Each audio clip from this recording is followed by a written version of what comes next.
Welcome to episode 6 of Tales from the Gig. This week we have drummer extraordinaire Charlie Korch joining us. This will be a short intro since we talked to Charlie for a long time. Drummers, man. What it is about them? We've had a lot of drummers on so far. Yeah. Drummers have the best stories. But Wish I had better ones. yeah, well, that's why we're interviewing them, so we can steal their stories. Kevin, how were your gigs this week? Well, we just had us last week. Was it just us? Yeah. I didn't know if you... Yeah, okay. Nope. Yeah, we played Valentine's Day. Yeah. Rock bass in Background music. Yes, wallpaper. Yep. Our wallpaper gig, but we made pretty good money. Yeah, yeah. Appreciated the gig as always. Yeah, you know. played some new songs, but yeah, we were.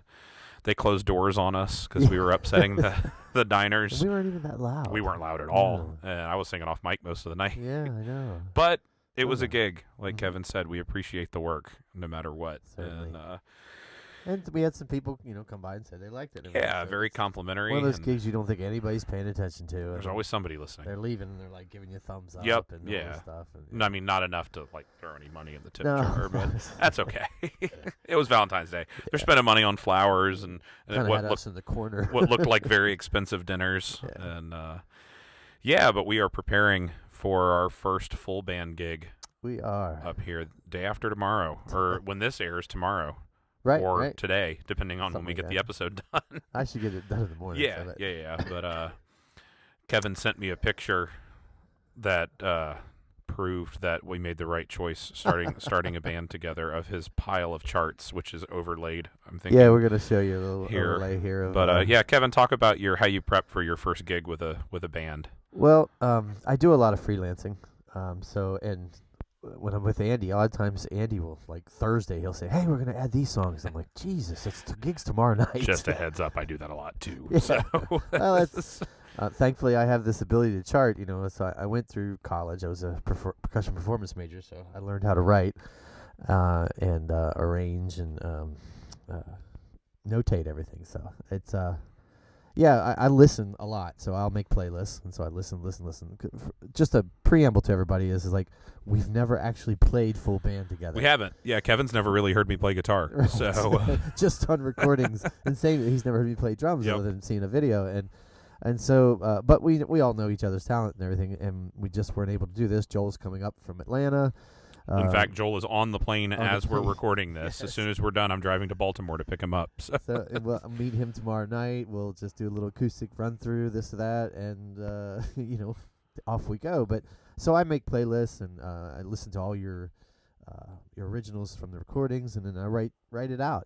And I write basically road maps for the most part. Yeah. Tell you the tempo, what pattern, feel, type of thing, and verses and how many bars, this and that, and everything. Most are straight ahead, but when you do a break, I make sure I get them and all, and so it's all written. It is one way of taking it away from having to memorize everything immediately because Yeah, it's yeah, difficult. totally. So I can look up there and just read off of them and everything, and most times I'm still playing my own improv type of part or whatever like that, but Right. I have a guide. If I can't remember, I look there and I say, "Oh, here we go. Here comes the bridge." It's Yeah, that type yeah, of thing. So. But it's a lot of work. It really is, yeah, as you guys that's- will see from these charts. It was cool to see that. It was real similar. Oh, I mean, I don't do a lot of pickup work anymore. It's not, especially not since I moved up here. But Yeah. Atlanta, I'd still get the call once or twice a year. And honestly, the reason is just it's so much fucking work. Like, It is. and it's the same kind of thing. It was kind of refreshing to see that. That's exactly how I chart stuff. I'll Mm-hmm. write a lead sheet basically, and instead of rhythms, it'll be a chord sheet like Right. everybody's seen. But same thing. I take it pretty seriously. If Yep. if I'm playing rhythm guitar on the gig and there's a specific like, hey, the rhythm guitar carries this section, it's like, well, shit, okay, I need to sit down and Notate chart it that. out Yep. because I won't remember, Right. 2 hours in, and then I'll usually scan it and put it on my iPad That's so what- that I can. I do the flip same. quick, And I but- have an app and makes a playlist. So Yeah, I put the it's set list in just a order matter and of bang, bang, bang. respecting the person who hired you. Yep. I mean, especially on a pickup gig, like. Which is basically what this is. Yeah. I mean, we're doing it going forward, but it's Yeah. our first. As we got the call for it, so. Yeah. But it's up in Sunbury. It's, Yeah, if anybody's Roadhouse. in the central PA, Susquehanna Valley area, Route 61 Roadhouse. Friday night, the 21st of February. There's apparently an open jam after us. it, right. So, we play 6 to 9. And We're importing Joel Edwards all the way from Atlanta, Yeah. borrowing gear for him to play on. Yep. But it'll be fun. We're gonna make the most of Joel's trip up here, and We try to record whatever we can. yep, try to do some videos on Saturday so we can throw on the YouTube channel. Yep. But yeah, that's the life of working musicians. We're trying desperately to do something. So, but yeah, this week Charlie Korch. Kevin, how did you come away from our talk with Charlie? Oh, Charlie's very he's genuine. First off, that's one of my favorite words. I dig his vibe. He He's definitely played with so many gigs with different people, and he just seems so happy go along with everything too. You know, he's obviously a very talented player, Yep. and I'm very much looking forward to meeting him in person. And Definitely. we talked about maybe a double. Oh, we'll drummer totally gig. do it. We did it with actually. Funnily, next week's guest, Mike Boutte, we did a 2-drummer gig with Charlie and Mike last year. That was my last gig in Georgia. Actually, was I what it saw a picture was. of that, Yeah. It was a lot of fun. We booked Mike on it, and then Charlie called because he's night freed up. I was like, man, it's my last night, but I'm not taking Mike off the gig. You know, I'd never do that, and I love playing with Mike. So I asked Mike first. I'm like, hey, dude, would you mind doing? Like, I think it'd be kind of cool. I've never done it before. I mean, it worked for the Allman Brothers. Yeah. So, and if he was going to say no, I wouldn't have done it, you know, because it was his gig, and I was really excited about playing with him. But he's like, fuck yeah, dude. I'd love to play with Charlie. Right. And I asked Charlie if he was on board, and of course he was. And it was fun. They did a lot of.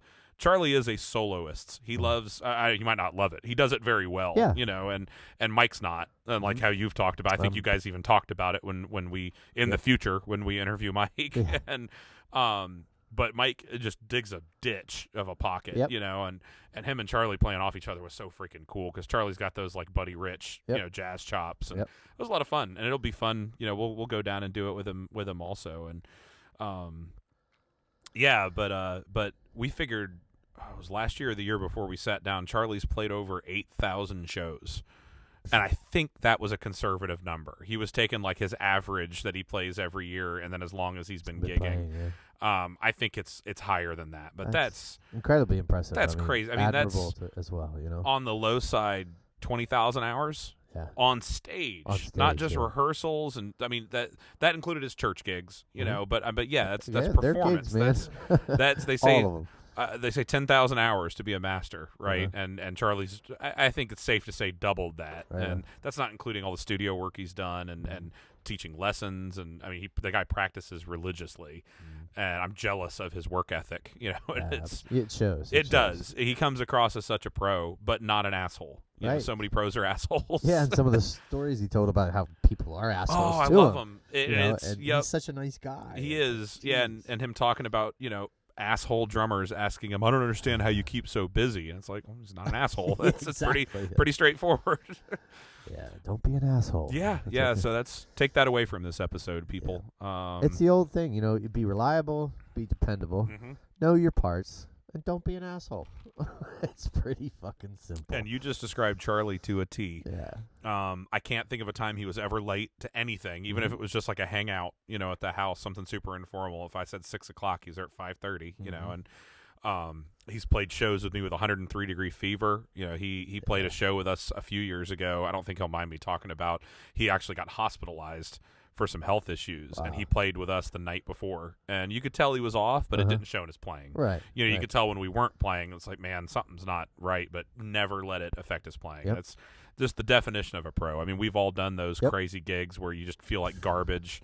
And, I had the puke bucket right behind me. Yep. And used it there's. that night. I don't remember if it was a musician or a comedian, but talking about the boost that you get from performing gets you through it. All the sickness goes away for a minute, and of course, shots of whiskey.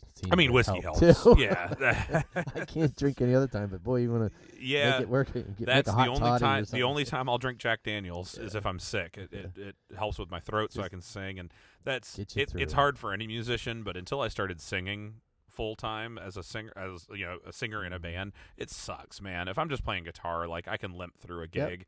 But if you're the singer in the front band, you're fucked. In college, we used to always make fun of the vocal majors, because they would, so they get a little sniffle. They were covering up and all these different things. But that's why.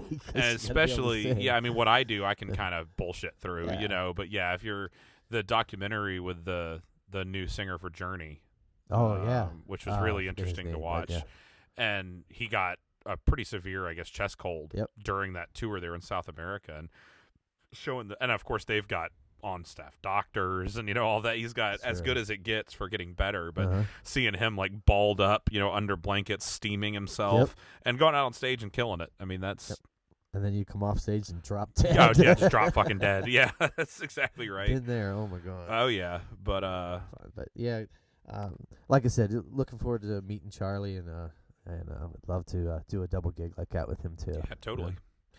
But yeah, episode 6, everybody. Charlie Korch. We'll probably have some of my music playing in the interludes because Charlie's drumming on that. But please enjoy.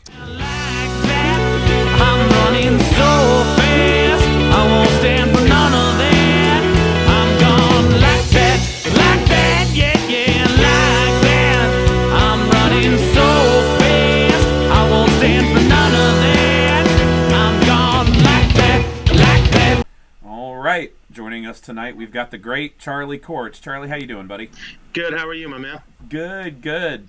So we have told the story in every episode so far of Tales from the Gig of what inspired it, and it's 100% you. So I can't believe we waited this long to get you on the inspiration. But we told the story. I think the first episode that it was just Kevin and I of your postings on Facebook and watching the reaction from some of our more social justice-y oriented musicians and non-musicians and that we thought there needed to be a better outlet for some of these stories, and that you definitely probably have the most of anyone I know, but everyone's got at least one crazy story, and it's kind of absolutely morphed into now as a chance for us to feature, I guess, independent artists and guys that play music for a living, and kind of trying to pull back the curtain. Everybody not everybody, but people when we talk to them seem to never have an accurate idea of what it's like to be a working musician. And you're probably the most working musician I know, so we've been looking forward to this conversation and blocked out time because we had a feeling it would be a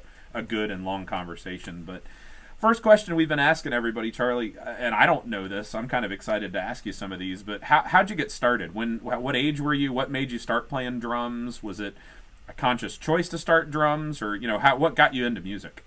Okay, good question. When I was really young, I actually was into disco. I would go and dance and stuff, and go to little contests and dance to all the, Cool and the Gang and Donna Summer and all that stuff. And nice. I have an older brother named Steven who's a great guitar player, and he was into Van Halen and Led Zeppelin and the Doors and all that kind of stuff. And he did not like that his little brother was listening to the Village People, so he decided to go ahead and school me in rock and roll. And he took me, I remember, to go see The Song Remains the Same at a midnight showing. Nice. And at that point, I was probably, 10, 11 years old, something like that. And I remember seeing Bonham play Moby Dick and all the imagery with him as a mobster with a Tommy gun and then the hot rods and all that stuff. And I just thought, damn, that's cool. I want to do that. I want to play drums like that guy. Yeah. And I begged for a drum kit for the longest time, and my parents said, no, it's too loud. We don't want a drum kit in the house. There's no way.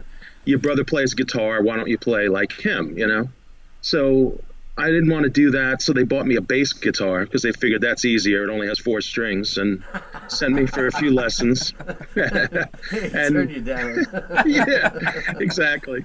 And I kept begging for the drums, and I took a few bass lessons. And although I do love bass and it's a wonderful instrument, it's just I've always wanted to play drum.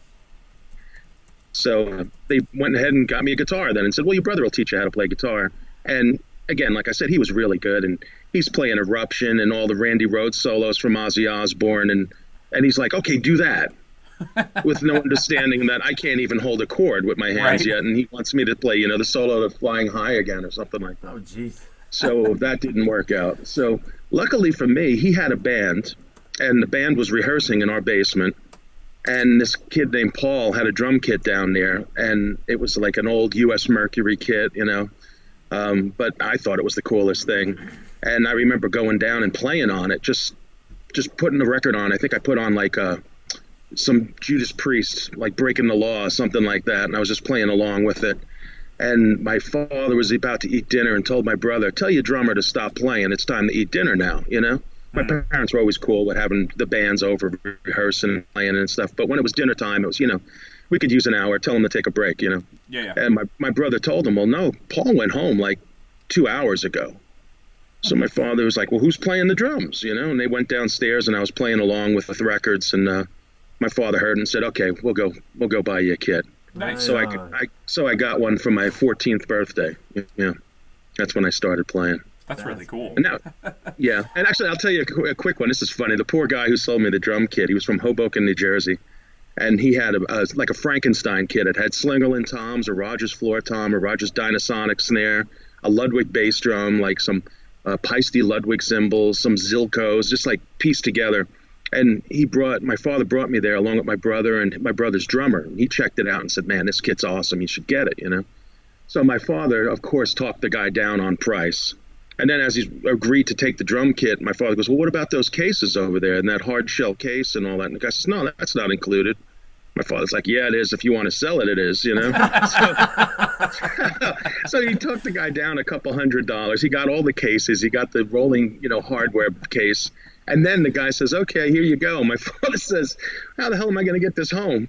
You need to deliver it. So the poor guy loads the drums up in his van and drives to Jersey City, where I lived, brings them down into my basement and says, okay, here's the drums. See you later. And my father goes, we don't know how to set them up. So that poor guy, man, not only did he give me a deal, he gave me everything he had and delivered them and set them up and everything. That's great. I'm surprised your dad didn't make him teach you lessons for a couple months. Yeah, I'm surprised he let him get out of there without a lesson. Yeah. Yeah, exactly. My father was great at doing that sort of thing. That's awesome. He never paid full price on anything, man. Yeah. Music stores would cry when my dad walked in the room. That's great. How long? Skill. Yeah, seriously. So you were 14, really, when you started playing. How long before you were in your first band? About 3 months. Okay. Yeah, I just wanted to be in a band so bad, and luckily I was able to just pick up songs pretty quick. And when you play rock drums, as long as you could play that straight ahead AC/DC beat, you're able to play 90% of what's out there. And Yeah. this was the 80s, so I was playing Dokken and Van Halen and that kind of stuff, and it was all pretty straight ahead. Although, not to say that those guys aren't great, but it's not like I was playing Chick Corea Electric Band stuff. Right. And, yeah, totally. So, and there was this really good guitar player in my town, and he was really young, and we hooked up together and put a band together. And looking back on it, I feel horrible for the poor singer we had, because the guy was good, and he had a normal voice, but we were playing Iron Maiden and Judas Priest and TNT and all these bands that, Queensryche type stuff. And this poor guy, he couldn't hit all the notes. And I'm looking at him going, what's your problem, man? I can play the drum parts. Why can't you sing? I didn't realize, it's a God-given gift you need. And if you don't have it, you just don't have it, Yeah. That's But awesome. he was, like I said, he was a great singer. It was just, we were sticking the guy in the wrong genre. I felt Right. bad for him. That's great. Wow. What about your background as far as training? Did you do school bands, private lessons, or did you just go at it? I actually just went at it. My brother, he was actually really, really important to me as far as getting me to practice, because he wanted me to be a good drummer, and he would put on, say, a Zeppelin record back when we had the vinyl. We put the turntable right next to the drum kit, and he would play, a Zeppelin tune, and I'd get maybe 2 bars into it, and he'd go, nope, wrong, and put the needle back and go, do it again. And I would do it again, and once I did play a wrong note, wrong, do it again, and the needle just kept going back and back and back until I would play the Crunge or the Ocean or whatever song it might have been. And then, so it was a lot of that. And then he would go and tell me, yeah, my drummer told me you should practice a thing called triplets. And I'm like, well, what are triplets? I don't know. I was just playing a beat, and what I could try to do. And he's like, foot, right, left, and just do that. And I was okay, foot, right, left, And he's like, repeat that over and over. So boom, boom, boom, boom, boom, boom, boom, boom, boom. And he'd say, okay, do that for an hour. I'll be back. And Jesus. so I'd be like 40 minutes into it and getting tired, and I'd slow down or stop, and I would just hear the door open from upstairs. And he's like, I said an hour. Jeez. So you're basically living the movie Whiplash, but with your brother. Exactly. So that was pretty much how it started. I would just, play along with records over and over and over. And then when the videos came out in the 80s, I jumped all over that, like all the instructional videos. I remember I had like a Dave Weckl one and a Steve Gadd one. And I would just grab those and watch them and just watch their playing and be amazed by it. But every once in a while, they'd give you a little kernel of something that I was actually able to pull off. So I would try to steal that, Right. make it part of my playing. But I never took lessons until I was probably about 21 years old. And I got a phone call from a drummer named Joe Franco, who wrote the double bass drum book, and he was in Twisted Sister. He was their second drummer. He played with Vinnie Moore. He played with a lot of Blue Saraceno and Taylor Dane. Remember that, like Tell It to My Heart and all that stuff. He did all that, all the drumming on that stuff. And it's weird. He called me and he says, "Hey man, this is Joe Franco." And as a drummer, I'm like, "Wow, bull." I hung up on him. I was like, "Who's this?" So I hung up the phone and he called right back. He goes, "No man, this is really Joe Franco. A buddy of yours met my wife and he was hitting on her."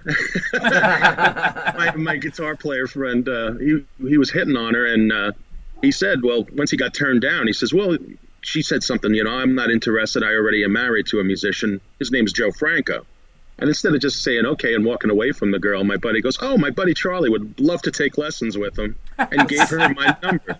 Nice. So that's why he called me up. So I got to take lessons with him for several months and until I wound up moving to Georgia and stuff. But he was really cool, and I would go over to his place in Manhattan. He had a studio called Big Bang over there, and he shared a room with Jonathan Mover from Joe Satriani and Marillion.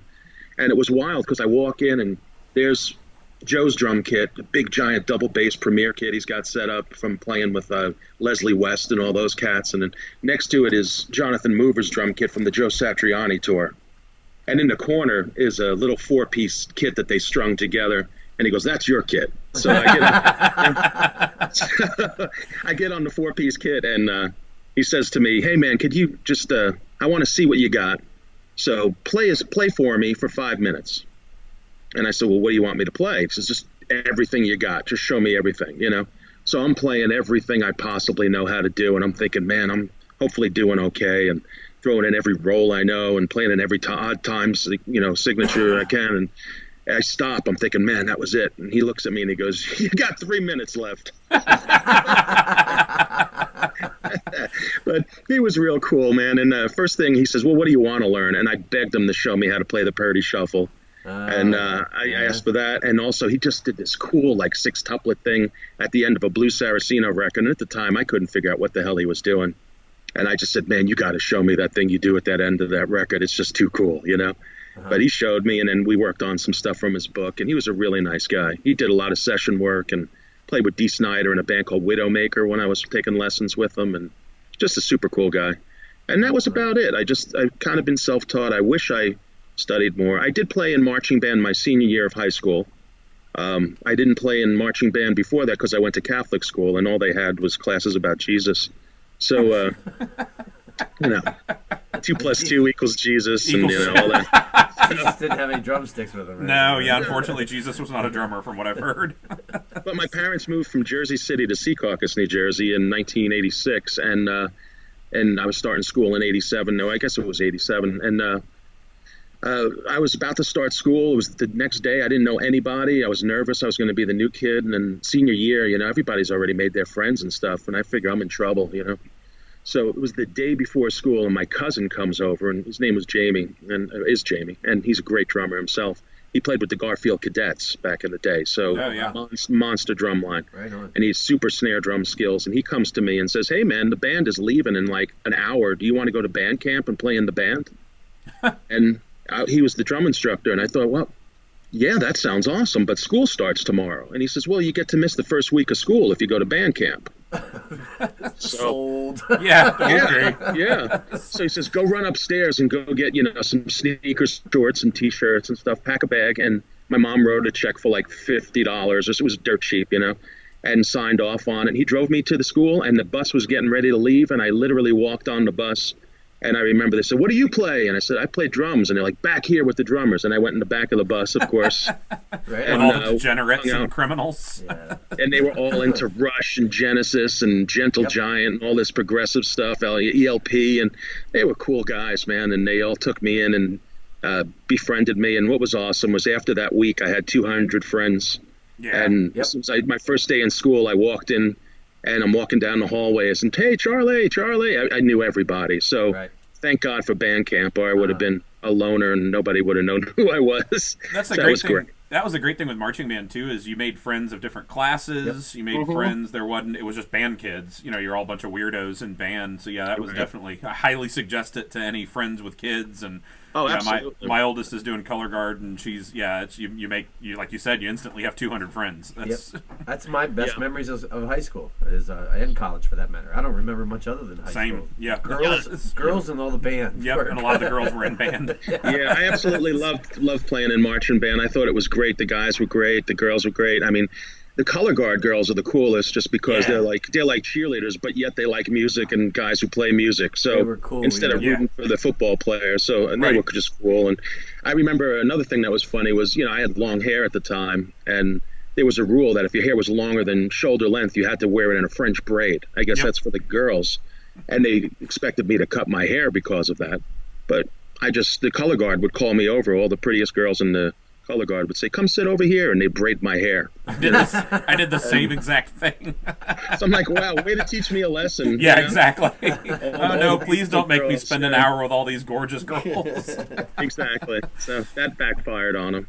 That was cool. You brought up the videos. I knew that was a huge thing for guitar players in the 80s and 90s. I didn't realize it was as big with drummers. It was. But yeah, with guitar, it was the hot licks and the signature licks videos. And yeah, I didn't realize they made those for drums. So that makes sense. But that was kind of a game changer. Oh yeah. I mean, being able to. I remember I had the Robin Ford one. That was like the first time I had been introduced to Robin Ford. But having, you're basically getting a lesson from this guy. You know, this serious pro player. You get an hour-long lesson from Right. him. That was cool. Yeah, I didn't realize that was a thing with drums. Mine was Billy Joel live from Long Island. I think I was 7th or 8th grade. I think again I'm a little older. Right. But anyhow, I was at a friend's house and he had that video, and here's Liberty DeVito just wailing the drums, and he had so much fun. It looked like he was just enjoying himself so much. And I sat there and I remember the time I said, "That's what I want to do."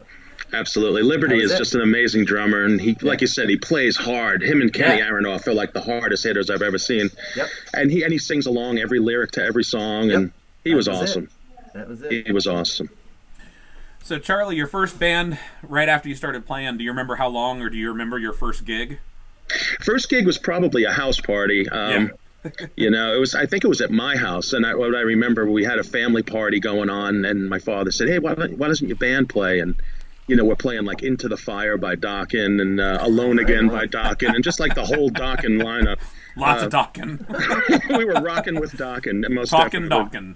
But I remember it went really well, and the funny thing is, I specifically remember my Uncle Al. He was the coolest uncle, but he was the toughest dude you knew, like a Marine, hardcore Marine, and you wouldn't think that he of all people. I remember him just having a ball, dancing around, and he never listened to that kind of music. He was more into jazz and stuff like that. I think he listened to Doc Severinsen all the time. That was his favorite. A little different than Dokken. A little different. Yes. But I just remember making him happy, and I just thought that was the coolest thing, because he was a great uncle, but at the same time it was to see a tough guy like that just letting his guard down and just have a ball listening to rock music. It was cool. And like I said, my parents have always been very supportive. My father was always into it. He used to drive me to gigs over in Manhattan, and he would park the car and say, "Okay, load your drums in." I would load the drums in on Bleecker Street and run into the bitter end and come out, and then I say, "Okay, the drums are inside," and he'd say, "Okay, I'll go hang with the drums. You go find a parking spot." Nice. I'd go take the car and drive around and come back a little bit later, and he'd be hanging out with the drums, and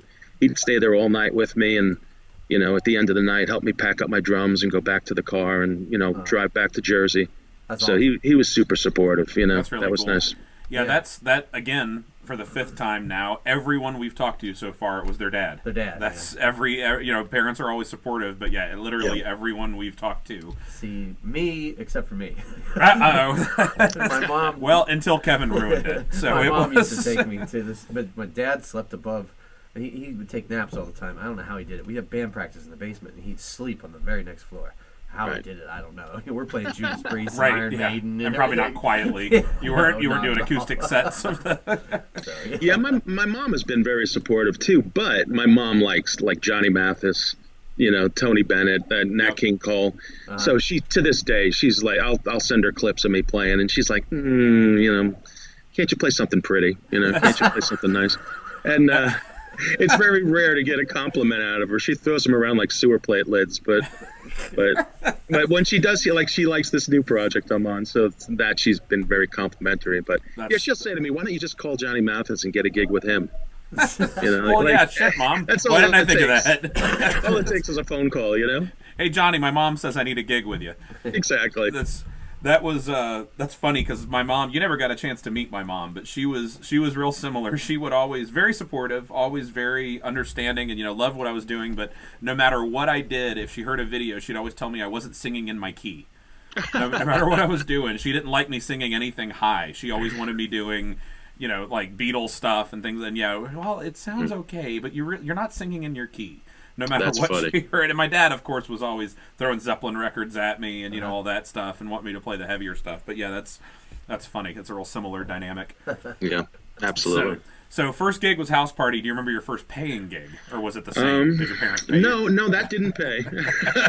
there were a few non-paying ones. It was quite a while before I actually started playing out paying gigs. And it was probably the bitter end in Manhattan, which was pretty cool. I was underage. I shouldn't have been in the bitter end, but I had a cousin through marriage that worked at the door, and he used to let me go hang out there. I'd go there on Sunday nights, and there was this great guitar player named Gordon Gaines, and unfortunately he has passed since, but he was a phenomenal guitar player.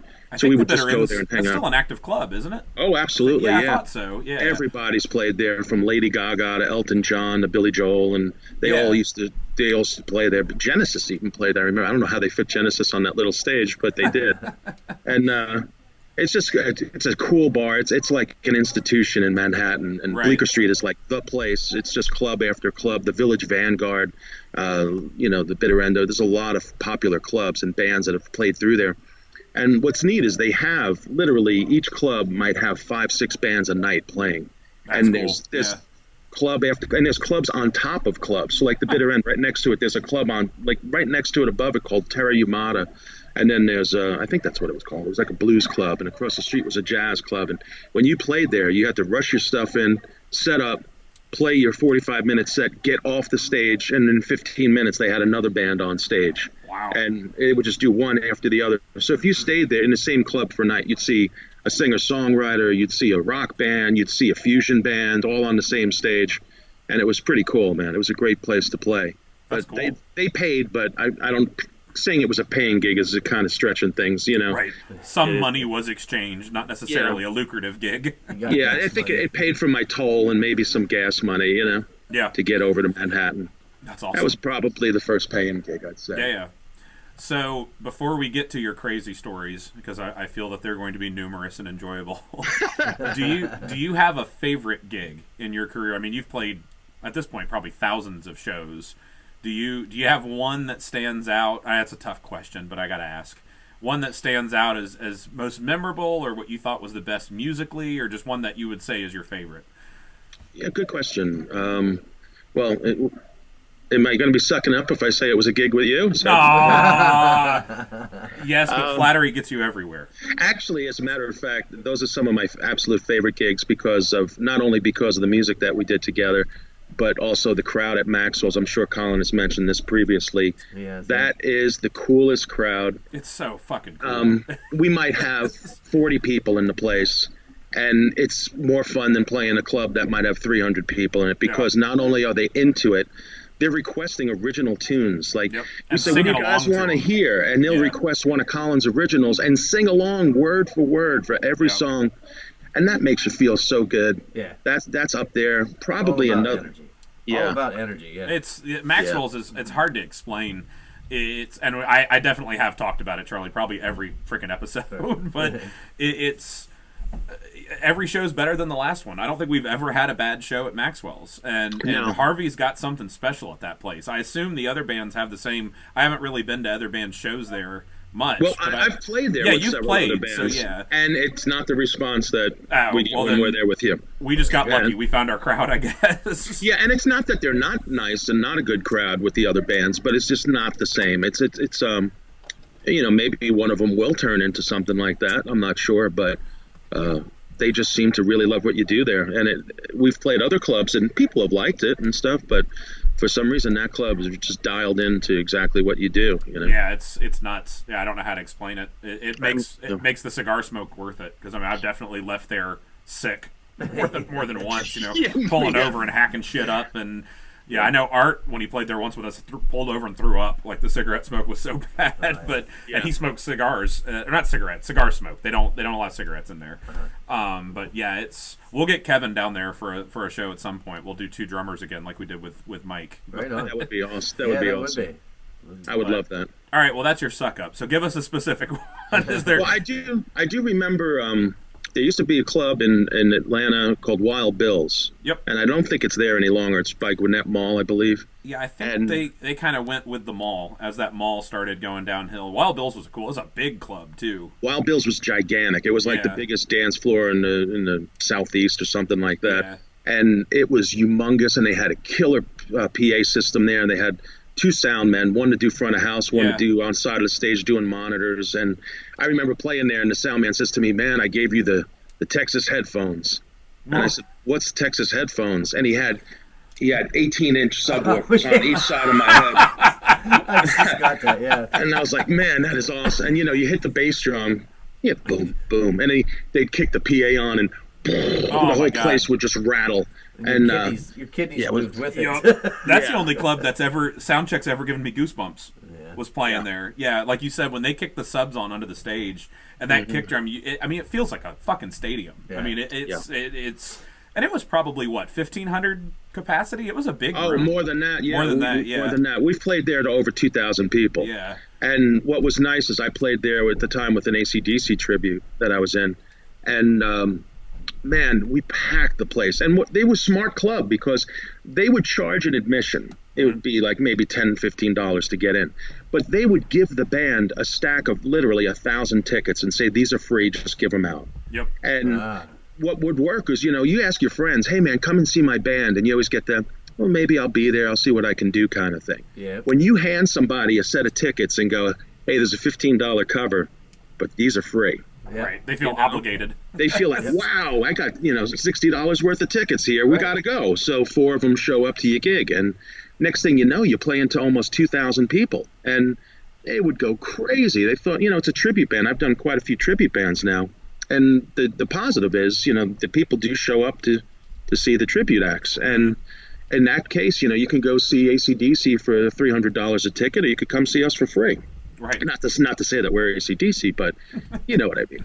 And it put on a good show, and people enjoyed it. And I've done a few of the tributes over the years, and they usually do pretty well. I know a lot of musicians out there don't exactly care for them. I guess in some cases it's kind of jealousy, and I don't blame them. Like, a lot of these people are struggling musicians, like myself, like all of us have been struggling, like all musicians do. And they get upset when they're working on their hard original tunes or whatever it may be. And, and then they see a guy playing a bunch of, songs from Van Halen or AC/DC or Elton John or whatever it may be, and saying, "Why is this guy playing in front of 2,000 people when my original act, who kicks ass, can't get anybody to show up and see us?" But it's not. That's that old argument. Cover bands, original bands, people get into that, and it's like, man, we're just all musicians trying to fucking do what we like to do. Well, I posted something last week asking about the whole cover band versus, because I've had a lot of guys in original bands get upset with me, and I love original music. I play originals with Colin. I play originals with a couple other acts, and I love original music. And I wish that bands who did original music had a better audience out there. But we all know that people want to hear what they know. They want to hear stuff they're familiar with and stuff that's on the radio. And unfortunately, they don't want to hear new music. Nobody's buying new music. Nobody's buying music in general anyway. It's just streaming and people stealing stuff off of YouTube and so on. I don't mean to go into a rant, but rant. I mean, that's absolutely. I was about to bring up that Facebook post of yours, because that's Charlie, because he's nice and accepts friend requests from everyone that's ever seen him play a show. He's got like 3,500 friends on Facebook, and every time you post something like that, you get those wackos that, I think pretty much every musician in Atlanta, and it's never someone that we know. It's never someone that we play a show with. It's somebody that I'm sure saw you at a bar a few years ago or something, but you posted that thing about the cover bands, and it wasn't like hey, I'm in a cover band, so fuck original bands, or Right. vice versa. It was very just like, hey, what's you guys' opinion as musicians? And a couple of people just took it personally, Yeah. like really, and Read it's that, yeah. and it's not to be that way, because I consider myself an original musician, but you go to their page and it's like, yeah, it's because the guy has an EP that he's been trying to push, but he doesn't know how to promote it, and he's bitter, you know, That's it, and yeah. that's And maybe it sucks. or it sucks. Yeah, sorry, man. Just because it's You know? original music doesn't mean it's good. No. Like, You know. Right, but I mean, exactly. Charlie, we've had this conversation. Kevin and I've had the conversation. Until people are buying tickets to come see your band, they deserve to hear shit they want to hear. Yeah. You know, when you're just the band playing at a bar, you can't get away with it. I mean, unless you're playing originals that sound a whole lot like covers. Yep. You know, I mean, they like you said, Charlie, they want to hear shit they know, stuff that they hear on the radio, you know, whether you're a classic rock band or whatever. Yep. We always tried to sprinkle in our originals, you know, Yeah. sneak them in, Right. and, you know, people hear 3 or 4 songs that they know and really like, and then, well, wait, what was that one you just played? I really like that. Like, oh, that's one of ours. Buy a CD, buy a t-shirt, you know, and Yeah. but yeah, I couldn't believe what was a pretty innocuous question on Facebook, like people just getting pissed off. Like, Yeah. A very good friend of mine and a keyboard player I played with forever told me this one time, and it's a great line. It means a whole lot. People don't know what they like, but they like what they know. Absolutely. I'm convinced most hit songs are just hits because they're so repetitive and stuck in your head. yeah, The radio absolutely. plays them over and over again Yep. and everything. Yeah. Yeah. You just learn to like it. It's not Yeah. like the first time you hear it, you go, wow, what a brilliantly written song. Right. It's, I've heard this one a million times, and I'm starting to get familiar with it, you know, so Yeah, I I guess don't- I like it. I don't own a single REO Speedwagon record, but I can sing along to probably most of their songs. Yeah, Like, right. Absolutely. Yeah. Oh, As a matter of fact, last night REO Speedwagon came on my radio, and my wife and I were driving down the road, and she said, I was talking about the singer, and I said his name was Kevin Cronin. She goes, how do you even know what his name is? and you're So, thinking, I don't fucking know how I know I what his don't name know. is. I've never owned an REO Speedwagon record. It might be a government conspiracy or something. That's it. Yeah, they've been subliminally planting it in your head. I remember Sam Kinison said that years ago about Huey Lewis and the News. He says, Yep. It's a government conspiracy. He says, I don't know a single person that owns a Huey Lewis album, but supposedly he sold 10 million copies, you know? Absolutely. All right. We got to get to the good stuff with Charlie here. This is the moment I have been waiting for 6 episodes. So we're going to have you on a bunch, Charlie, so don't feel like you got to give us everything, but give us some crazy stories. What stands out? When I told you about the podcast, what were you like, Right. oh, I got to tell this story? Well, you know, it's funny. I wasn't even thinking about it before I got online with you today. I was thinking, whatever just comes to mind, comes to mind. And like you said, there's been so many of them over the years that I'm like, some of them, I'm sure I'll remember a couple of them. And the first one that comes to mind, I was playing at a club called Brewster's, little place in Marietta, playing with the Rhythm Raiders, you know, Jim Nicoletta and a bunch of the guys, Paul Rothenberger, and these I'm sure Colin's familiar with these guys. Yeah. And we're playing this blues gig, you know, we're doing stuff like Sweet Home Chicago and so on and so forth.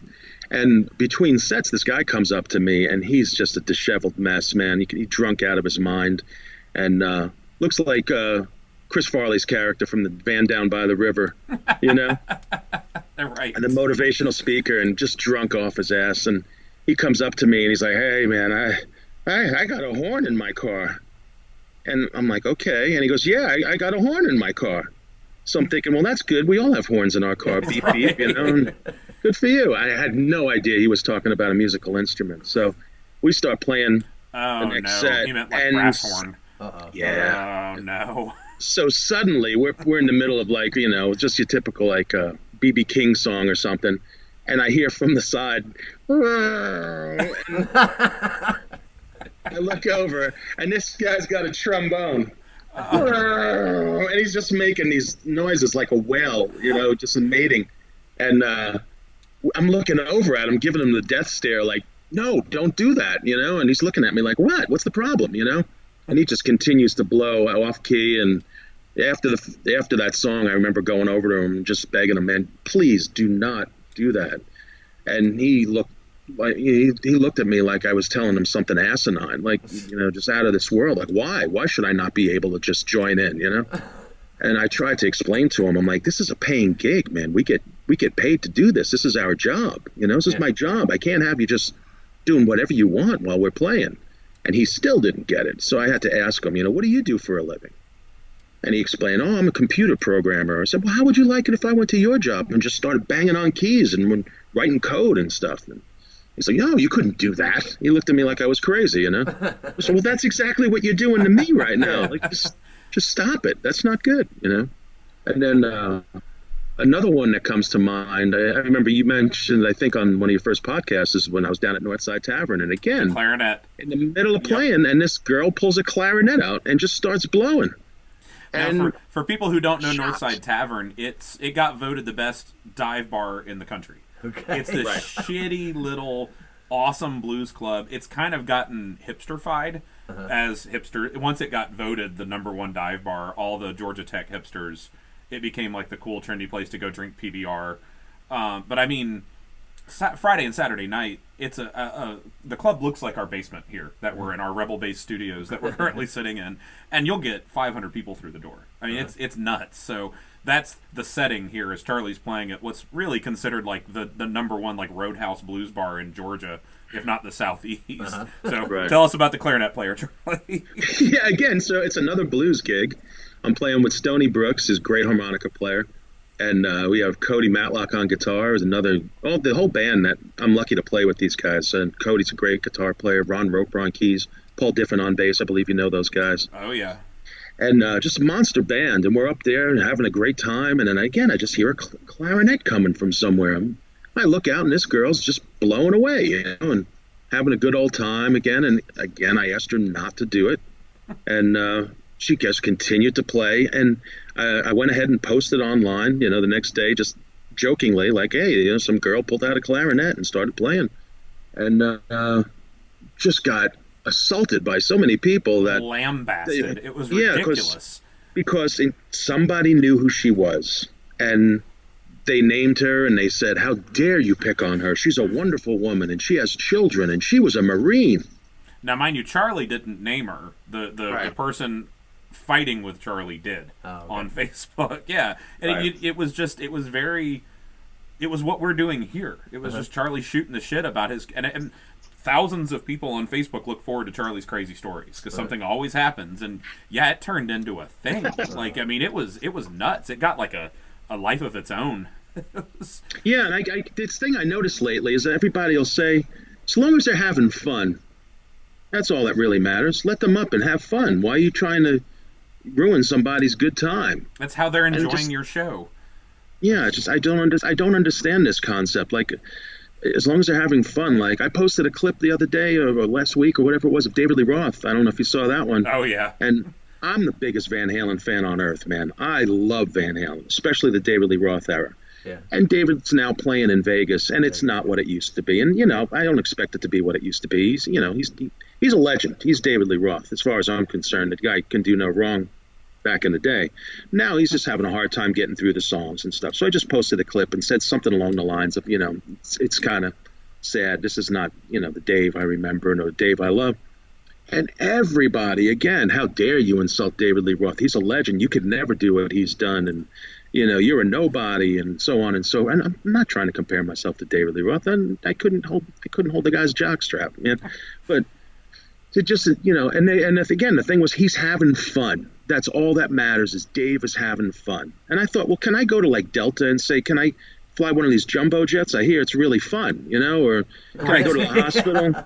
And I feel like doing a brain surgery today because damn, that shit looks fun, Right. Or go see Hamilton on Broadway and want to get on stage and just act with the guys because you're just trying to have fun. I just have fun, man. So I just don't understand this mentality these days where, and I sound like an old man saying these days, like it's a thing, but it's old people saying it, young people saying it. It's not a generational thing. It's just people in general are just, as long as you're having fun, that's all that matters, Well, you got that keyboard I just don't warrior get type that. of thing going on. Yeah, They can hide behind their keyboard. They don't have to face you, and so they'll say whatever. Yeah, social Absolutely. media is a double-edged sword. It is. It's unfortunately now we have to use it. Evil I mean, just necessity, if you want people to come out to shows, nobody's looking anywhere other than Facebook. I would drop Facebook in In a a heartbeat. if I didn't have to promote. But yeah, and just even when you think you're just seeing something lighthearted and you're posting like Charlie's posts, Right. with that stuff, and then all of a sudden, I remember that one, seeing there was like 400 comments. I'm like, oh wow, okay, you know, other people must, and you start looking, and it's you're Hitler, you know, you're the devil. Why would you say something like? And like you said, she's just trying to have fun. She's just out enjoying your music. Like, but she's not. Right. You know, she's ruining a show for the other 100 people there that aren't playing their clarinet. You know, Well, and it goes back to what he said earlier. This is his job. right? Yeah, You know, you're working. You don't show up at your job and Yeah. start fucking around. Right? Yeah, Absolutely. That's pretty crazy. Well, that was a crazy one. But yeah, I'm glad you kind of told that story, because like I said, that was the impetus for this podcast. Because you know what, if those people post, they don't get to talk to us. So we're here, and that's you know, and that's definitely not the majority. You know, that's not everybody, but that one person, just they can hold the conversation, because they can just start blowing up your damn Facebook page. And like you said, Kevin, they're keyboard warriors. You know, there's no, they'd never come up to you, Charlie. You know, the people that are posting that shit would never come up to you at a jam or at a gig and say, "How dare you, you son of a bitch!" Like, Exactly. that's, It's amazing, Noah. You know, some things. This isn't necessarily a gig story, but I was doing an open jam one night. And I can't believe what some people do and say. This guy comes up to me. I've never met him before in my life. I'm having a conversation with a few friends between sets or whatever, between whatever we're doing. And he taps me on the shoulder, and I turn around, and the guy says to me, "I just wanted to let you know that I'm normally the fattest guy at these jams, but you've got me beat." Jesus. And I'm like, what the hell, you know? So I turned around and said to him, "Well, that's cool, because I'm usually the biggest douchebag at these things, but now I've met you." And then he had the nerve to sign up and want to get up and play my drums that night, you know? Oh, Jesus. So I told him, "No, I don't think you'll be playing here tonight." So I had never heard that guy play, but I'm sure his drumming was as good as his quips, you know? I'm sure, yeah. Generally, a serious player's not going to be saying shit like that. Yeah. That's just, crazy. Amazing the stuff people say. That actually brings me to my next question for you, Charlie. So one of the things that we've been trying to talk to with people is you know, how they get to where they're at, how they maintain their work. And you maintain what, probably 200 dates a year, 250 dates a year. I mean, you stay busy. Yeah, it's been about, if that's incling, you know, like church gig and jams and stuff like that. That's a gig. Gig's a gig. Yeah, I mean, you're out playing, doing it.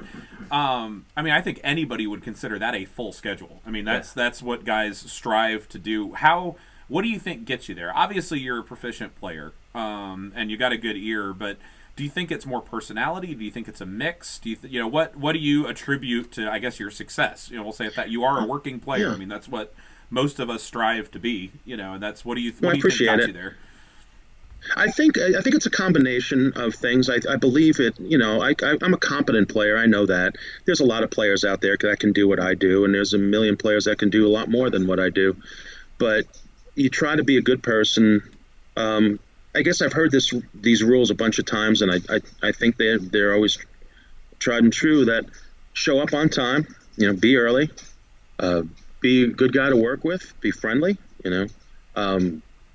Learn your parts, show up prepared, and you just be a team player kind of thing. And nobody wants to be in a band with a guy that they don't get along with and has an attitude problem. I don't care how good a player you are. I've played with many guys that were fantastic musicians, but if they had bad attitudes, I didn't want to play with them. I'd rather play with a good musician with a great attitude than a great musician with a bad attitude. Absolutely. And I think, being able to get along with guys and just trying to be a decent person helps out a lot. And also being seen a lot is important. Like when you don't have a gig, go support your friends, go watch another band play, or go to somebody else's jam and just meet other musicians. And it's kind of out of sight, out of mind. I know if there's been a period where times are slow and I don't have a few gigs, I'll go out to other people's jams and just go have fun, hang out with the guys. And occasionally somebody might say, oh, they see you in person and go, hey, Charlie, I need a drummer for this Saturday night. You free?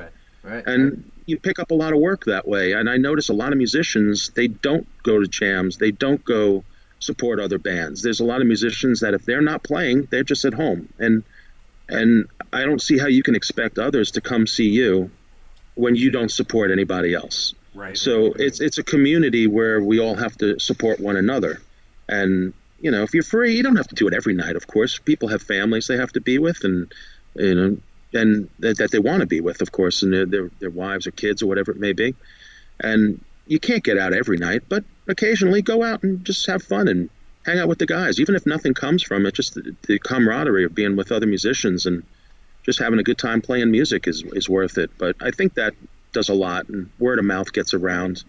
You know, I don't like to use the Craiglists and things like that, and to try to pick up gigs. Or we used to be back in the day the Creative Loafing newspaper here in Atlanta with list musicians available. That's how Kevin and I found each other. Craigslist. Well, occasionally you do find a good one, but it's few and far between. You know, we both talked about how we were both kind of iffy about going on Craigslist. It was my last resort, and I got some fucking weirdos. Yeah, I was answering ads and stuff, just trying to get onto the next gig, and it's like get no response. It's like, why the fuck do they have any posts up or anything like that? It's just. Yeah, the personality thing I think is a big one. I mean, absolutely, we've been talking about, as we're trying to find a bass player to kind of fill out the trio up here, that's the biggest thing. That's the biggest thing we've talked about. Chemistry and their vibe, But like you said, if they show up on time, that's important, Right. And know your parts, learn your parts, everybody's going to fuck up, but we're not worried about that. Yep. And be cool to hang out with. Yeah. Yeah, and have a working vehicle. That's another that one. helps. Well, I kind of have I have like a barrier of entry where we kind of word the ads and what we're looking for with the idea that I wouldn't think a player that couldn't handle the stuff would bother responding. I don't know how maybe I'm wrong, but you know what I mean? Like, I almost assume proficiency is assumed. If they're responding to an ad or looking to audition, the musical proficiency's there. I mean, it's more for me like, could I sit in a van with these guys? Yeah. Could I sit backstage with these guys? Could I have a cookout with these guys? Well, can we spend a week in the studio with these guys? Yeah. That's for musicians probably one of the most stressful environments is being in the studio. Yeah. And that's because you don't get to hide. All your shit comes out to the surface. Well, I have a couple bass players I've talked to and all, and they're fully competent to handle the material and everything like that. But when you tell them what you're looking towards doing, and we're not trying to be rock stars, but if that happens, that happens. But that's what we all do. We're just trying to make a living, do what we do. But that may include, going away for 4 days. Right. And can you hang in the van for 4 days, to Atlanta or Florida or wherever, And then you get I don't really want to travel that far. I'm like, well, okay. Okay. Well, or you get That's to cool. I guess we'll be sitting in the front of the van while this weirdo's in the back because we don't want to talk to him. And it's like, okay, that's who you are. That's cool, but that's not what we're looking for. You know? Mm-hmm. Absolutely. Yeah, that's. I'm going to let Kevin discuss gear nerd. I've been handling the guitar players and he's been handling the drummers, but talk to you about gear for a little while. Yeah, bring it on. Yeah, just give us a rundown of what you're working with. I mean, you said some earlier stuff, your first kit and all that's interesting about that. Mine was my first kit was very similar but much smaller, a 4-piece. It was a Ludwig kick drum. It was a Bradley floor tom, which I've not found out much. Maybe it was something somebody put together, but. Yeah. And the snare drum that I had was a Leedy and Ludwig. I think it was dated about nice. 1952. The Leedy and Ludwig are only together for about 3 or 4 years. Right. But I was the same. It was a cool kit. And of course, I was a big Kiss fan at that time. About 5th grade or something like that. So I used it, but I had to have the double bass gray pearl kit with all the toms. Yeah. So that absolutely. was mine. But that's where I started with that. But so what are you using regularly? You get different kits. Like I do cajon, then I have a full kit, and I have a medium-sized kit. I'm sure you have a multitude as well. Yeah, I have a bunch of kits that I've bought over the years. I have probably too much, but I'm really a big fan of having different snares and different cymbals and things like that for different gigs. And I do lately. I've been gigging out mostly on a Yamaha Stage Custom just because it's a great sounding kit, and it's also a very affordable. Yep, every drummer so far. I've got one as well. It's my working kit. Yeah, it's my working kit. I bring it to the jams, and if something gets dinged on it or something happens, I'm not so worried about it. And plus it just sounds great. And my snare, I've been using a Pork Pie Big Black, which is I guess their version of the Black Beauty. Oh, nice. And I've slapped some die-cast hoops on that, and that's what Colin we just used to record that at Maxwell's last time. Yeah. So. Yep. That's what's on your CD also. I believe I used that for the recording. That seems to be my go-to snare. I have a bunch of them, but I really like the brass sound, the brass sounding snare and the 6.5-inch deep. It just seems to work for just about everything. So I use that. And cymbal-wise, I'm usually a Sabian guy. I use a lot of HHXs and HHs, and just a mix of everything. But whatever sounds good. I'm not necessarily going with one series like an AAX over an HHX or something like that. As far as other drum kits go, I have a couple Mapex Saturn kits that I absolutely love. One of them just sits in my basement, has never left the house. That's the one I usually just play around with. I have a couple Drumcraft kits, which unfortunately they went out of business, but I love their drums, and I was able to pick up a couple of those. And anytime I see a piece available on eBay or Reverb or something to add to it, I'm like you. I wanted that big old double bass kit with all those toms, and wanted to be like Peter Criss or Neil Peart or one of those guys. And so I do like the big drum kits. Usually when I play out, though, it's a 4 or 5 piece kit that I bring out, and just because most stages don't allow for a larger kit. And I've never had a club owner to this day say, "Man, thanks for bringing out the 10-piece kit. Here's, here's an extra $100 for you." Right. So, all that extra work doesn't pay the extra money. At that. No, and it's some of the bands I've played in, I play with like I said, a 5-piece kit. And one time I figured I'm going to bring a different kit. And I usually play the one kit I play as a black kit. I show up with a white drum set. It's like a 7 or 8 piece kit. I brought like 3 or 4 extra cymbals. I brought like an electronic pad for percussion and stuff like that. And at the end of the night, I was like, "Hey, what'd you guys think of the new kit?" And they go, "That's a new kit?" So even the guys in the band can't tell the difference. So as long as the bass and snare and hi-hat are good, I'm usually fine. So that's what everybody hears 99% of the time anyway. So that's the meat and potatoes. Yep. Yeah, but as far as percussion, you mentioned the cajon and stuff. I started buying hand percussion, and it's just so much to buy, like congas and bongos and timbales, and so I just decided to go the electronic route. So I wound up selling most of my acoustic stuff and I have a Korg wave drum. I also have a Roland SPDS pad, which actually is malfunctioned. So in the meantime, I've got a Yamaha DTX 12 I've purchased. Okay. And got a couple cool electronic things. But again, I rarely get to use them on a gig just because there's not enough room on the stage. I usually show up with 5-piece kit, and I've got the bass amp on my elbow and the keyboard player on this elbow, and there's no room for anything else. So usually that's what I bring to the gig. That's it. It's the same here. Yeah. Yeah, that Saturn kit you were talking about, one of those is the one you had in the studio, right? Yeah, that's a new Saturn, what they call a Saturn 5. Yeah. And I actually just picked up another floor tom for that one. Somebody was selling it on Reverb, so now I've got the 14 and the 16 floor tom as opposed to just the 16. One of the best recording kits, one of the best kits I've ever mic'd and recorded. It just sounded fucking amazing. Yeah, Mapex gets kind of a bad rap with some drummers out there. They don't care much for Mapex, but the Mapex Saturn drums that I have, I absolutely love them. I adore them. I've owned everything from top of the line Yamaha Absolutes and Ludwig and you name it, every company out there, and I've wound up selling a lot of those kits and kept the Mapex. The Mapex Saturns, they're keepers. They're not going anywhere. They sound so good. They're a great company, as far as what they make, and their stuff is a lot more affordable than, say, if you were looking at a DW kit or something. I put my kit up next to any DW or even the Yamaha Phoenix and things like that, and those kits go for $5,000, $6,000, and the Mapex you can get for $1,500 per se, and it's just a phenomenal drum set. So anybody looking for a good kit, I'd say if you can afford $1,500 on a drum kit, go look at the Saturns, and if you've only got $700, go get the Yamaha Stage Custom. Yeah, that's it. Yeah. The Stage Custom's my working kit, and then if bigger shows, I have a 6-piece DW, which I spend a shit ton of money on. But it sits in cases in my storage unit because it's just too big, and it's a lot. You're not going to bring it to a bar where somebody might spill a beer on it or whatever. Yeah. So I use my little 4-piece Yamaha Stage Custom. Yep. Well, the DWs are beautiful, beautiful drums, but like you said, you have to worry about them. Yep. And I host a lot of jams around town, and there's no way I'm bringing my top of the line kit there. What I bring is still good. I bring a Stage Custom, I bring some Sabians, and it's a nice kit. I've been to some jams where you don't want to play the drums out of there. So have I. No, some of that shit, you're just like... hold on to the hi-hat. Right, yeah. There's no kick pedal. You just have to actually kick the kick drum. Yeah. Exactly. Yeah, so... any stick-wise heads you can tell everybody about? Yeah, sticks. I usually use a Vic Firth SD2 Bolero as my go-to stick. Okay. It's hard to find in most of the stores, so I usually have to order them online. But it's more an orchestral stick. I guess it's made for snare drum work. And back in the day, I remember writing Vic Firth, the company, saying, I'm breaking sticks a lot. I was using SD4s at the time, SD4 combos, which were a thinner stick.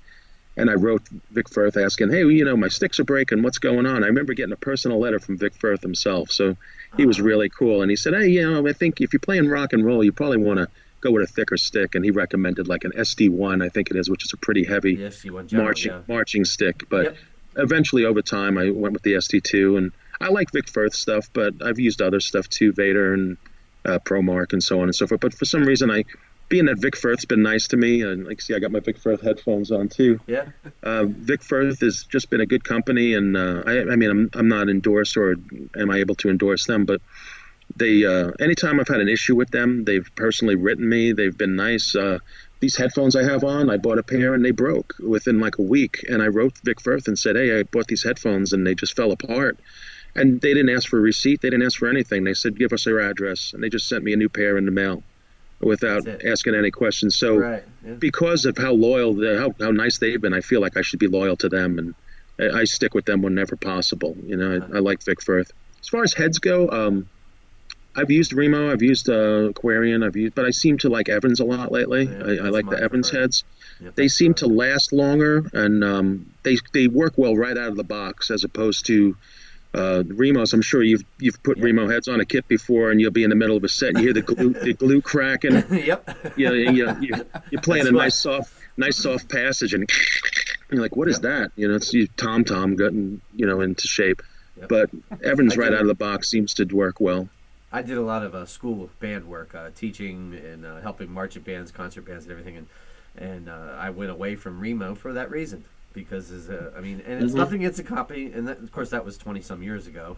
But that's why I went to Evans, right? And same thing with Ludwig. When I was in college in the 90s or so, and then I was helping in high school concert bands and stuff like that. They all had the old Ludwig gear because that's what everybody had, and everything was breaking. And Yamaha came along, and all of a sudden started making some really great stuff, and then they took over the school band industry basically. Absolutely, yeah. I did the same thing. I actually taught high school marching band after I graduated. They brought me back as the drum instructor there, and we had all Ludwig gear that was just falling apart, beat up, and had to be replaced. And went with the Yamaha stuff and things like that. Exactly. And the Evans stuff just seems to last too. The Evans heads, and they sound good. They sound good. They feel good. I like them a lot. If I was able to endorse a company, I'd like to go with Vic Firth and Evans, and I do like a lot of different cymbal companies, but Sabian seems to be my absolute favorite at the moment. Well, I think it's something. I mean, you build a relationship with the product, and then of course with the company too as well. But you are used to what they feel like, what they sound like, and it's just what feels good in your hands for the sticks. Absolutely. That has a lot to do with it.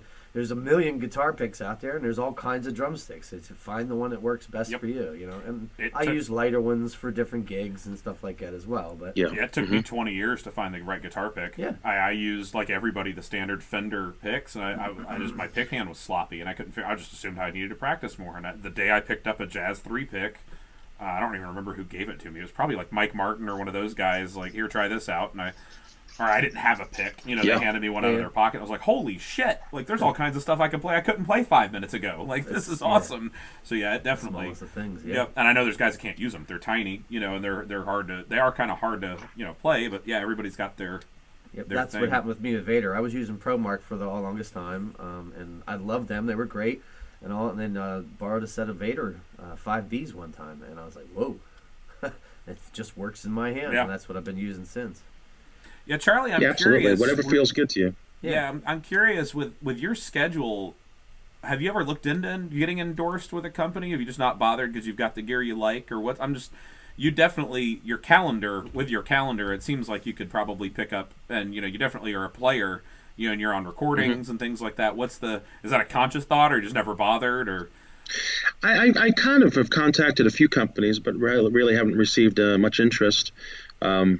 And I have received actually some interest from companies that I don't use their product, and I didn't feel it was right to go ahead and just say, I'll endorse that just to get some discount on equipment or whatever it might be. And a lot of these companies out there seem to be offering, they call it endorsements, but it seems to be like they're really just trying to pull people in and sell product. Right. It's like a sales discount. It's not really a... Yeah. Some there is that- cymbal companies out there, they'll remain unnamed. They'll say, "Oh yeah, we're really interested in you, and you could buy, our cymbals for only $250 a piece or $300 a piece, as opposed to the normal $500 a piece Right. price." And I'm thinking, I'd rather just go to the store and buy my Sabians that I know are good and keep using what I'm used to. Yeah. There are no endorsements for people. Think everybody's getting free equipment from companies. That doesn't No. happen unless No. unless you're Mike Portnoy from Dream Theater Right. or Neil Peart back in the day. That Dave Weckl, those kind of cats, I'm sure are getting some free gear. But Yeah.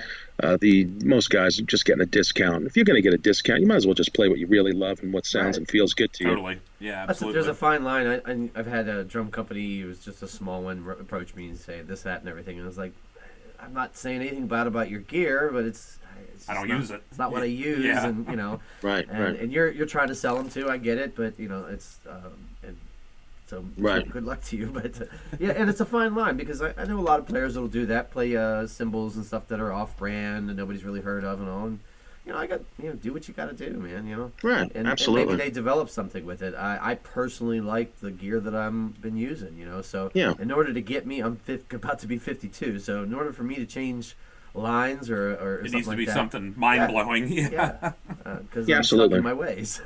Yeah, I mean, if Yamaha was to contact me and say we'd love to, have you as an endorsee, I would jump all over it, of course, right, or exactly. something like that. But I'm not going to try to go to some company that I have no affiliation with or no love for and just try to just get free equipment or a discount.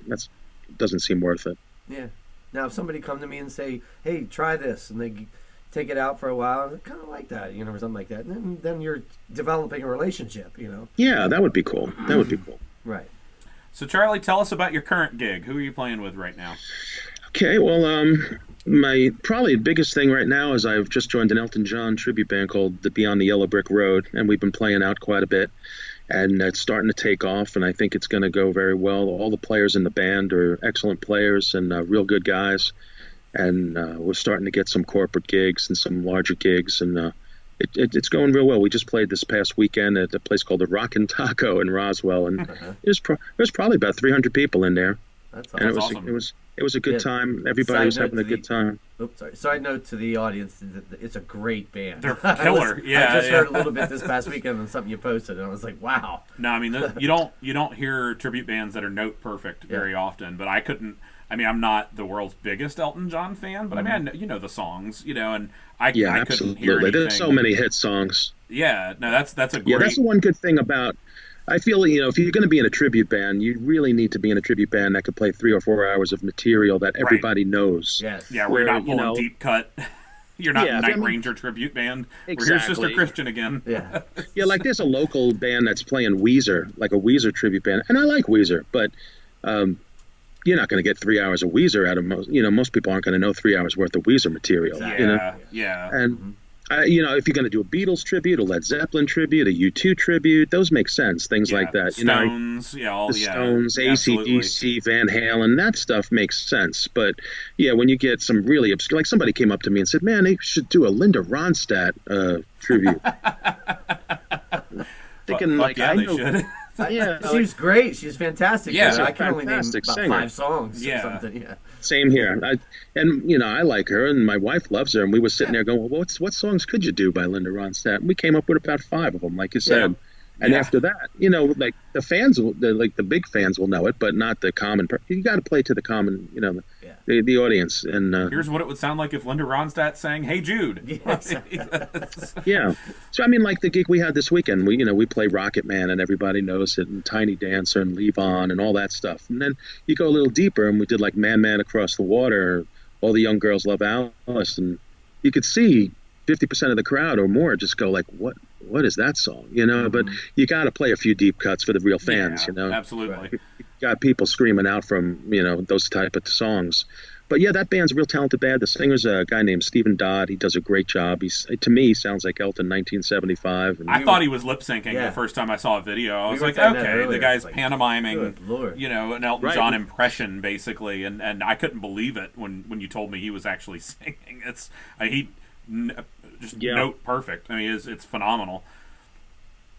Yeah, every time I've posted a video of us playing, just cell phone video mostly, and Yeah.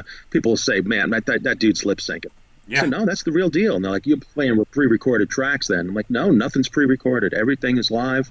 No click tracks, nothing. Just going straight off the cuff.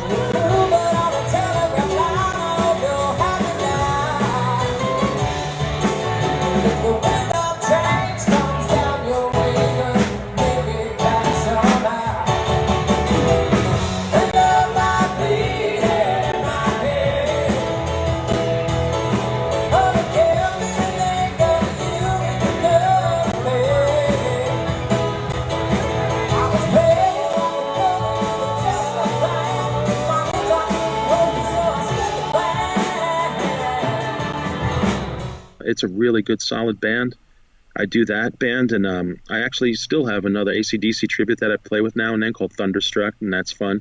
We do both Bon and Brian era stuff, and we get the occasional gig here and there, so that's fun to just rock out once in a while. Yeah. I've been doing some gigs lately with a buddy of mine's band called Iron Mullet, which is a heavy metal cover band, and we do everything from Megadeth to Anthrax to Metallica to Judas Priest to Iron Maiden. Wow. Motorhead, all that kind of stuff. So that gets a little tiring at the end of the night. I earn my dues on that one. One, having the leather ball gag in probably wears you out pretty quick. Yeah. That's the trick. And then, when you come to town, luckily I get to play with you once in a while. And then I also have a project that we don't play as often as we'd like to, but I get to play with some great musicians in Wave Tree, it's called. And that's with Barry Richmond. That's Barry Richmond, who I know you've had on the show. Yeah. Barry's just unbelievable. And then also George Price is another phenomenal guitar player and singer that plays along in that project. So, and then Dana McCarthy's our bass player. He's also the bass player in the Elton John tribute. He kind of hooked me up with that, so I got to thank Dana. And he's a great bass player. He's one of those guys that's just hard to stump. You throw any song at him and he can get through it no problem. George is a damn encyclopedia. George is a jukebox. No matter what you throw at him, and you could say, "Hey man, do you know this? A jazz tune." You could play it. Hey, Spain? He'll play it. If you say, "Hey, this Iron Maiden tune?" He'll play it. Like, it's amazing. You can't stump the guy. So it's fun to play with. And then Barry, I don't know how many songs Barry knows, but Barry just does his Barry magic on top of everything. Just Barry sprinkling that Barry magic on whatever song's playing. Right. Yeah. So you get Dana, George, and myself, who have a pretty extensive vocabulary of songs, and then you just look at Barry and say, "Okay, go," and he just solos on top of it and blows everybody away. Yep. That's awesome. It's fun playing with those guys. I've been playing with a group of guys for the past decade called Midlife Crisis, and we occasionally do a gig here and there. And those are nice guys, and they're fun to play with. And been playing some gigs with a guy named Ivan Duke, who I play with at church. And I know Ivan. I did a benefit singer with him a few years ago. Yeah, Ivan's a good guy. Yeah, he's got a really rich baritone voice, and he's a really good guitar player. Reminds me a lot of Mike Watson, who unfortunately passed away, and kind of that style, country and blues, and great player. And my church gig is fun, too. We got a lot of great players on that. We have Jody Worrell playing on that one, who I believe you know Jody. Yep. Phenomenal guitar player. And it's funny, I didn't know who Jody was. And Jonathan, the guy who's in charge of our band, he says, "Yeah, we got a new guitar player coming in. You might have heard of him, Jody Worrell." And oh. Yeah, he's played with, like, everybody. And he played Phil Collins one time. And, like, this guy's a monster player. And I mentioned to Barry, and Barry's a monster. Yeah. So Barry, you ever hear Jody Worrell? And Barry goes, "Oh my God, Jody, he's something else." So if Barry gives that approval, it's pretty awesome. So I'm lucky. I get to play with a lot of great musicians, and I think it's made me a lot better player over the years. And not necessarily that I'm blowing more chops or able to do things that are just out of this world. It's just I think I've gotten better at just playing for the song, and keeping better tempo, and just trying to make everybody in the band sound good. It's not about me personally. It's about the song, and it's about just making the audience happy and having a good time, and making your bandmates happy that you're there to support them. Kevin, I'm sure like the best gig you have is where people don't even know you're there. Yep. When they say, "I didn't even have to worry about you. I played all night long, and I never once thought about what the drummer was doing. I knew you had it, and then you did the job." Yep. When you got the head swinging around like this all night, looking at you. Those are the worst. Fuck, what did I do now? Yeah. Okay, he didn't like that. Yeah, been there. Yeah. But you know, Absolutely. you learn one way or another. You know, like you said too, is like, you know, playing with some cats like that. You know, I'm very fortunate. On one of my other shows, gigs that I'm playing, is these guys are, like you're saying, top cats, and I'm holding Yeah. on for dear life. You know, but at Oh, yeah. times, and I'm getting to sing more, which is awesome and everything. But you learn that way, and I love getting my ass kicked because Yeah, absolutely. I've, Yeah, I don't want to feel be the good. best guy on the stage. No. I like to learn. I mean, occasionally you might be at a jam or something, but then it's your job to help those other guys and help them step up and make them better players. And I'm not one of these guys that looks down on anybody who comes out. If somebody's got the guts to get out there and is nice enough to come on out and gets up and plays, I don't care if they barely can play a couple of chords. You help them out and you make it the best set they've ever had. And that'll encourage them to do more and come back and do it again. And Totally. I don't want to be the guy who says, "Man, you just ain't ready. You shouldn't be out here," because that guy's never going to come back, You're right. and he might not want to play anymore because you're disparaging comments like that. And I don't want to be that guy. There's a lot. There's plenty I'm- of those guys out there already. There really is. Yeah, we don't need any We more never. of that. Yeah, no, absolutely. Well, man, thank you so much for doing this. We'll Anytime, buddy. we'll make it a regular occurrence because I know you got other stories. Before we get off though, we have a tradition we're trying to start and we keep forgetting because we're dumb. We're gonna do it on camera now. We're gonna do an on-camera selfie with the three of us. Oh, We're wow. gonna do it on camera. So yeah, Kevin, you're gonna have to I have scoot to over. lean in here somewhere. It's gonna be on the YouTube video. So smile. There we go. There we go. We keep saying after every show, Very like, cool. "Hey, we forgot to take a selfie again." So you can use for promotion of the post. Yeah, and stuff, exactly. But man, it was a blast. It was so good getting to talk to you and hearing stories and everything. And like Thanks, I said, buddy. it'll definitely. I'm glad you and Kevin got to meet. Yeah, online. Looking forward to meeting and sharing a sage or something like that. That'd be awesome. Absolutely, that would be wonderful. Yeah. Thank you so much for having me on, guys. I really appreciate it. And like you said, I look forward to coming back. I'll dig up some old stories, and we'll have to get together again and have some fun. There you go, ladies and gentlemen, the great Mr. Charlie Korch.